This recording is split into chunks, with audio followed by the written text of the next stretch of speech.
நீங்கள் பின்வாங்காதவர்களாக இருக்க வேண்டும். ஆமென். ஆமென். அல்லேலூயா. ஆண்டவருக்காக நீங்க ஒரு முடிவு எடுக்கிறீங்க. நீங்க மாறுபாடு உள்ளவர்களுக்கு கர்த்தர் மாறுபாடு உள்ளவராக இருக்கு. சோ நம்ம மாற்றி மாற்றி தேவ சமூகத்துல பேசும்போது தேவனும் மாற்றங்களை மாறி இருப்பாரு என்று வசனம் சொல்லுகிறது. அல்லேலூயா. மாறுபாடு உள்ளவர்களுக்கு மாறுபாடு உள்ளவராகவே இருக்கிறார் என்ற வார்த்தை வேதாகமத்தில் இருக்கிறது. ஆமென். சோ நம்ம மாற்றி மாற்றி பேசுகிறவர்களாக இருக்கக்கூடாது. ஆமென். முதலாவது ஆண்டவர் சொல்லுவது, ஆண்டவருக்கு எடுத்த முடிவுல ஜீவன் என்று பாராமல் ஜீவனையும் இழக்க நேரிட்டாலும் நீங்கள் முன்னோக்கி தான் இருக்க வேண்டும், ஆண்டவரை நோக்கி தான் இருக்க வேண்டும். அப்படிப்பட்ட பெண்களை ஆண்டவர் தேடுகிறவராக இருக்கிறார் அவருடைய ரட்சிப்பு திட்டத்திற்காக. அதில் முதலாவது நாம் தியானிக்க இருக்கிறது எஸ்தரை நாம் தியானிக்கிறோம். எஸ்தர் பார்த்தோமானால் எஸ்தர் புஸ்தகத்தில் உங்களுக்கு நன்றாகவே தெரியும், 623வது பக்கம் எஸ்தர் புஸ்தகம். அவர்கள் ஒரு தீர்மானம் செய்கிறார்கள். எஸ்தர் 4ஆம் அதிகாரத்தை நான் வாசிக்கிறேன், 12வது வசனத்திலிருந்து.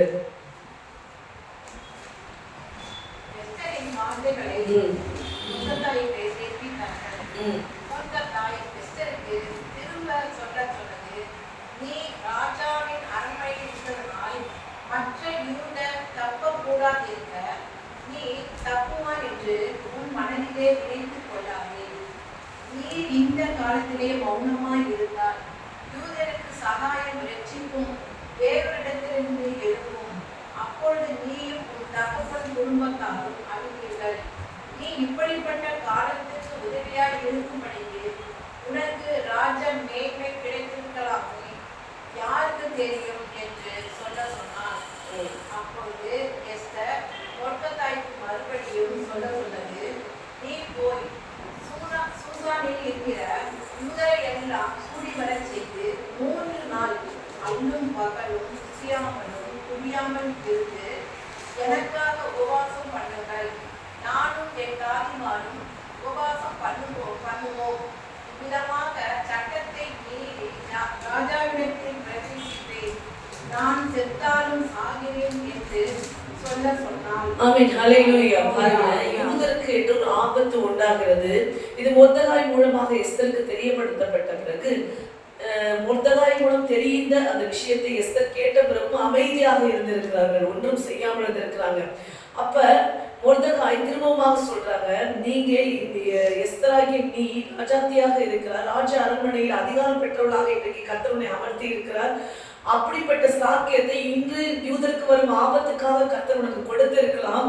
இந்த நாட்டில் நீ அமைதியாக இருந்தால் நீ யூதனாய் இருப்பதால் எல்லாரும் சாகடிக்கப்படும் போது நீயும் சாவாய் அப்படின்ற ஒரு வார்த்தையை மொர்தெகாய் எஸ்தருக்கு சொன்ன உடனே எஸ்தர் என்ன பண்றாங்க, தன்னுடைய ஜனங்களுக்காக, அது ராஜா அழைக்காம ராஜாவை ராணியாக இருந்தாலும் சந்திக்க முடியாது, அப்படி நின்றார்கள். ராஜாவோட கோபத்துக்கு ஆளாகி அவர்கள் கண்டனைக்கு ஆளாவார்கள், மரண தண்டனை கூட ராஜா விதிக்கலாம். அப்படிப்பட்ட ஒரு நிலைதான் எஸ்தர் அந்த இடத்துல இருக்கிறது. அப்படி இருந்தும் எஸ்தர் ஒரு முடிவை செய்ய, நான் உபவாசம் பண்ணி ராஜாவை சந்திப்பேன், அவர் ஒருவேளை என் ஜீவனை எடுத்து போட்டாலும் என் ஜனங்களுக்காக நான் அவரை சந்திக்க போகிறேன் என்று. ஆமென். சோ கர்த்தர் இன்றைக்கு நம்ம இடத்துல எதிர்பார்க்கிறது, தேவனுக்காக எடுக்கிற முடியல ஜீவனை கூட பொருட்படுத்தாத நபர்கள் ஆண்டவருக்கு தேவை. அதை இழக்கிறோம், இதை இழக்கிறோம், அது போது இது போது அப்படின்றத விட ஜீவனை இழக்கவும் ஆயத்தமா இருக்கு. சிலுவையே முன்னா சிலுவையே முன்னா உலகமே பின்னா இயேசு சிந்திய இரத்தத்தினாலே என்றும் விடுதலையே, இயேசு சிந்திய இரத்தத்தினாலே என்றும் விடுதலையே.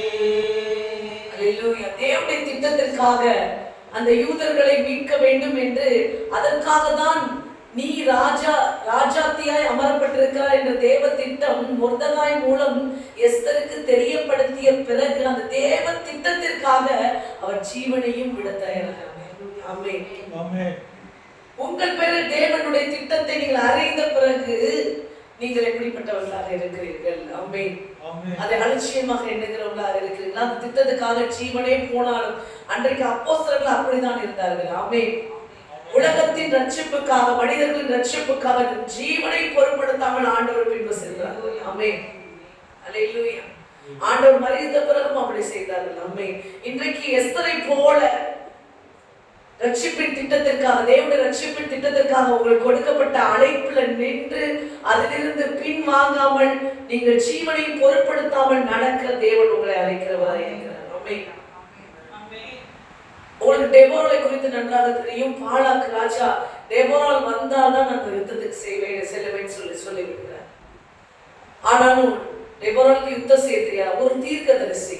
அல்லேலூயா. அவர்கள் என்ன செய்யறாங்க?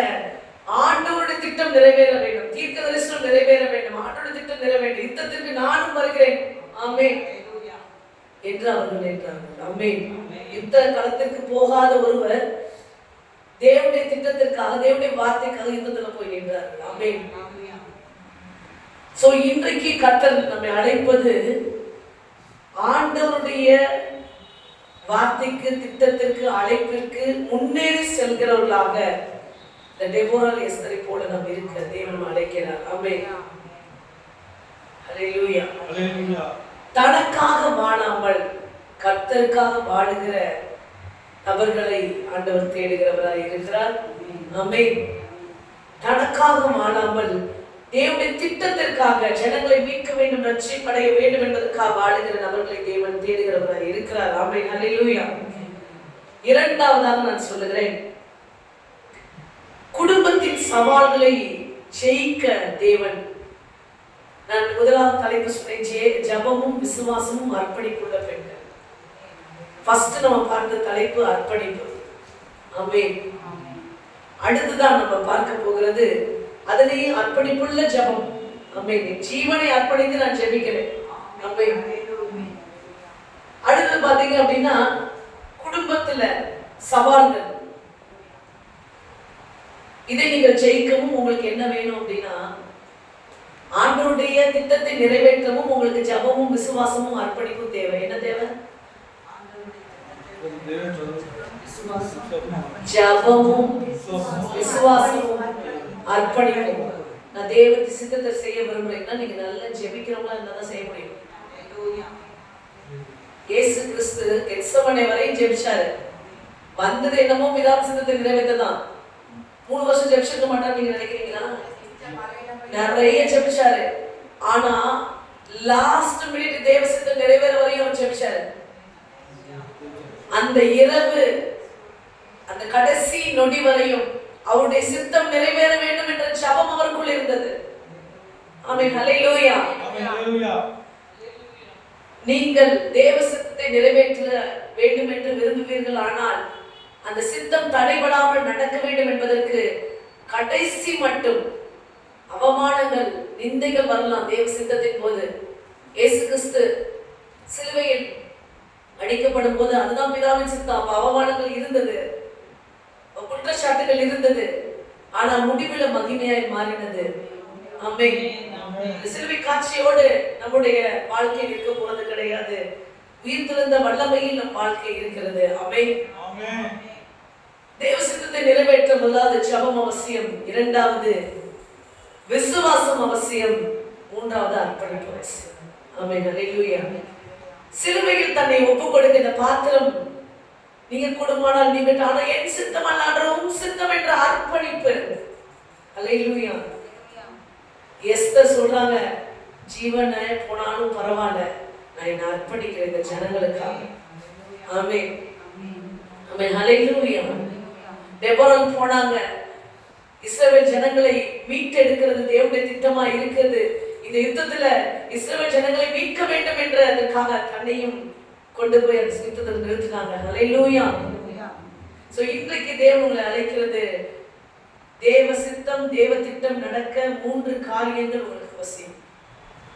நம்ம உயிர் வாழ காற்று, தண்ணி, வீடு. சின்ன பிள்ளைய படிச்சிருப்போம் நம்ம. அன்றாட தேவை. தேவ சித்தம் நடக்கவும் ஜபமும் விசுவாசமும் அர்ப்பணிப்பும் தேவை. ஆமென்.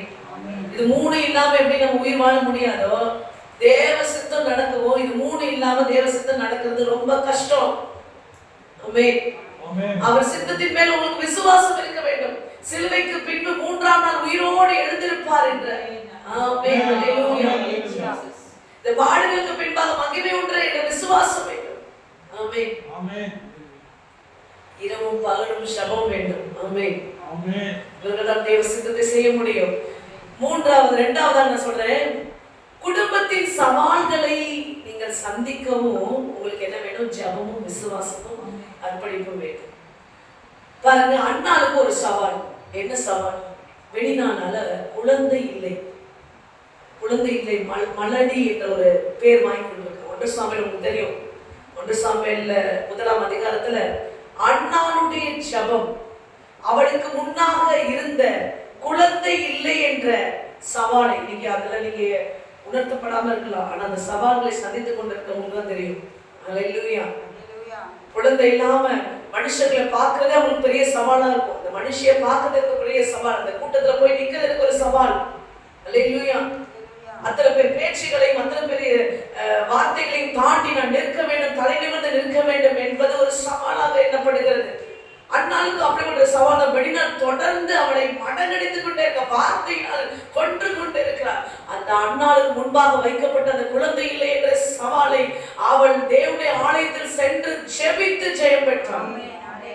ஆமென். ஹல்லேலூயா. உங்கள் குடும்பத்துல கூட இன்னைக்கு உனக்கு ஒன்றுமே இல்லை என்ற சவால்கள் உனக்கு முன்பாக இருக்கலாம். அதை நீ ஜெபம் செய்ய, தேவன் அதை ஜெயமாய் மாற்றுவார். அந்த பொருத்தனை உள்ள அண்ணாளுடைய ஜெபத்தை தேவன் கேட்டு அவளுக்கு முன்பாக இந்த சவால்கள் மாறினது. ஆமென். அடுத்ததா பார்த்தோம்னா அபிகாயிலை குறித்து நாம் அறியலாம். 1 சாமுவேல் 25ஆவது அதிகாரத்துல அபிகாயிலை குறித்து சொல்லப்பட்டிருக்கிறது. எடுத்து நாம் வாசிக்கலாம். அவளுக்கு ஒரு சவால் இருந்தது. கணவனுடைய உயிரை காப்பாற்ற வேண்டிய ஒரு சவால் அவளுக்கு முன்பாக வைக்கப்பட்டது. கணவன் ஒரு மூடனாக இருக்கிறார், முரட்டாட்டம் உள்ளவனாக இருக்கிறார். அப்படி இருக்கும்போது 1 சாமுவேல் 25ல அவர்கள் என்ன செய்யறாங்க? 1 சாமுவேல் 25ஆம் அதிகாரத்துல அபிகாயிலை குறித்து சொல்லப்பட்டிருக்கிறது.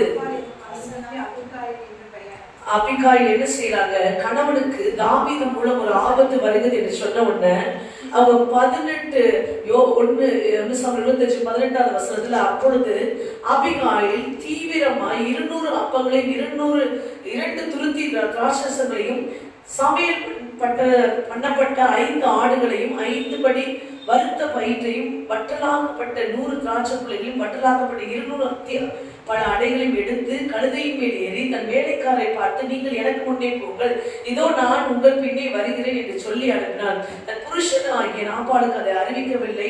அவர் ஒரு கழுதையின் மேல் ஏறி மலையின் மறைவில் இறங்கி வருகையில் இதோ தாவீதும் அவன் மனுஷனும் அவளுக்கு எதிராக இறங்கி வந்தார்கள். அவர் அவர்களை சந்தித்தார். தாவீது ஜனங்களை நோக்கி, இந்த பேசேஜ் முழுவதும் நீங்க பாத்தீங்கன்னா தாவீதை சந்தித்தவுடன் அபிகாயில் என்ன செய்கிறாங்க அப்படின்னா அவர் காலில் விழுந்து பணிகிறாங்க. ஆமென். ஃபுல்லாவே நீங்க வாசிங்க. அபிகாயிலை குறித்து ஏற்கனவே நம்ம தியானிச்சிருக்கோம், பலமுறை தியானிச்சிருக்கோம். அதனால நான் தொடர்ந்து உங்களுக்கு வாசிக்கின்ற இந்த கதை உங்களுக்கு தெரியும்.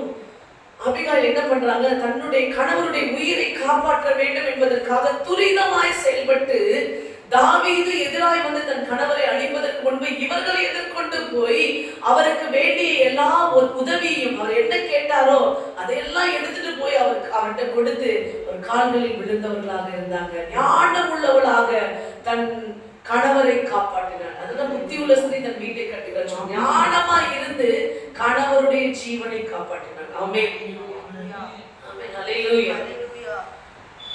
அடுத்தது நம்ம பார்த்தோம் அப்படின்னா எஸ்தர் தான் நம்ம பார்த்திருக்கோம். ஜனங்களுடைய உயிரை காப்பாற்ற ஜெபம் செய்தார்கள். ஆமென். இந்த இடத்துல அபிகாயில் தன்னை அர்ப்பணித்து தாவீதோட காலில் போய் விழுகிறார். ஹல்லேலூயா. இந்த கணவர் ஒரு சரியான நபர் இல்லை, அவருக்காகவே நான் போய் நிக்கணும் அப்படின்னு அவர் நினைக்கல.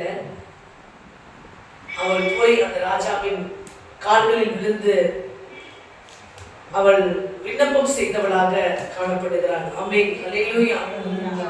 சோ இன்னைக்கு குடும்பத்துல கூட உங்களுக்கு அநேக சவால்கள் இருக்கலாம். கணவரை காப்பாற்ற வேண்டும், பிள்ளைகளை காப்பாற்ற வேண்டும். ஆமென். எல்லாரையும் காப்பாற்றணும் அப்படின்னு. அது உடல் அளவுலையும் இருக்கும், அவங்களுடைய ஆத்மாவை காப்பாற்ற வேண்டும். ஒருவேளை ஆவிக்குரிய பெண்களாக இருக்கும்போது அவர்கள் ஆத்மாவும் காப்பாற்ற வேண்டும். ஆவிக்குரிய பெண்கள் இல்லாதவர்கள் உடலை மட்டும் காப்பாற்ற வேண்டும் அப்படின்ற ஒரு எண்ணங்கள் இருந்து கொண்டே இருக்கும். அதுக்காக நல்ல சத்தான ஆகாரங்கள்லாம் கொடுப்பீங்க. அது மாத்திரம் போதாது, நீங்கள் ஜெபிக்கிறவர்களாக இருக்க வேண்டும் அவர்களுக்காக. இரண்டாவது, அவர்கள் காரியங்களில் விசுவாசம் உங்களுக்கு இருக்க வேண்டும். ஆமென். அவர்களை தேவன் ரட்சிப்பார், அவர்களை மாற்றுவார், அவர்களுக்கு அற்புதம் செய்வார் என்ற விசுவாசம் உங்களுக்கு அவர்கள் பேரில் இருக்க வேண்டும். மூன்றாவது, அவர்களுக்காக நீங்க ஞானம் உள்ளவர்களாக அபிகாயிலை போல எல்லா இடத்திலையும் உங்களை அர்ப்பணித்து, எஸ்தரை போல உங்களை அர்ப்பணித்து நீங்கள் நிற்கும் போது அவர்கள் ஜீவன் பெறுவார்கள். உங்க அர்ப்பணிப்புக்கு கீழே அவங்களுடைய ஜீவன் இருக்கு. ஆமென், ஹல்லேலூயா. கண்டிப்பாக அர்ப்பணிப்புக்கு கீழே அவர்களுடைய ரட்சிப்பு இருக்கு, அவர்களுடைய ஜீவன் இருக்கு. அர்ப்பணிப்புனா ஒண்ணும் இல்லை, நான் என்பதுதான். ஹல்லேலூயா. நான் என்பதுதான். எனக்கு ஒரு இல்ல, எனக்கு ஒரு மரியாதை இல்ல, எனக்கு ஒரு நான் செஞ்ச தியாகத்துக்கு ஒரு கணம் இல்ல. சோ இதுதான் ஹல்லேலூயா. அர்ப்பணிப்பு என்பது உங்களையே விட்டு கொடுப்பது. ஆமென். இயேசு சொல்லலாம், இயேசுக்கு தான் நம்ம அர்ப்பணிப்பை கற்றுக்கொள்ளணும். ஆமென். இயேசு என் உலகத்தின் மொத்த பாவங்களுக்காக தன்னுடைய சரீரத்தை அர்ப்பணித்தார். அவர் பாவி கிடையாது. ஹல்லேலூயா. எல்லாருடைய நிந்தையை தன்மேல் சுமந்தார். சபைக்காக தன்னையே அர்ப்பணித்தார், ஒப்பு கொடுத்தார் என்று சொல்றார். உங்க அர்ப்பணிப்புக்கு கனம் கர்த்தரிடத்தில் உண்டாகும். ஆமென், ஹல்லேலூயா.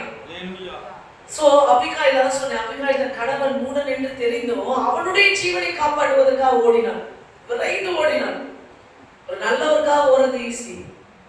குடிகாரன் கெட்டவன், இப்படிலாம் இருந்தா அவனுக்கா இருந்தா இல்லாட்டி போறான். ஹல்லேலூயா.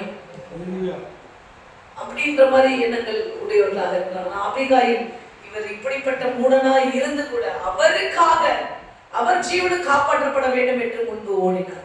ஹல்லேலூயா. சோ உங்கள் குடும்பத்தில் இருக்க சவால்களை சந்திக்க நீங்கள் அர்ப்பணிப்புள்ளவர்களாக, விசுவாசம் உள்ளவர்களாக, ஜபத்தில் தரித்திருக்கிறவர்களாக நீங்கள் இருக்க தேவன் உங்களை அழைக்கிறவராய் இருக்கிறார். ஆமென், ஹல்லேலூயா. கர்த்தருக்கே மகிமை உண்டாகட்டும். சோ இன்னைக்கு அநேக காரியங்களை தெரிந்து கொண்டீங்க. கர்த்தர் உங்களை ஆசீர்வதிப்பார். இதோடு கூட இன்னும் ஒரு சில காரியங்களை நான் உங்களுக்கு சொல்ல விரும்புகிறேன்.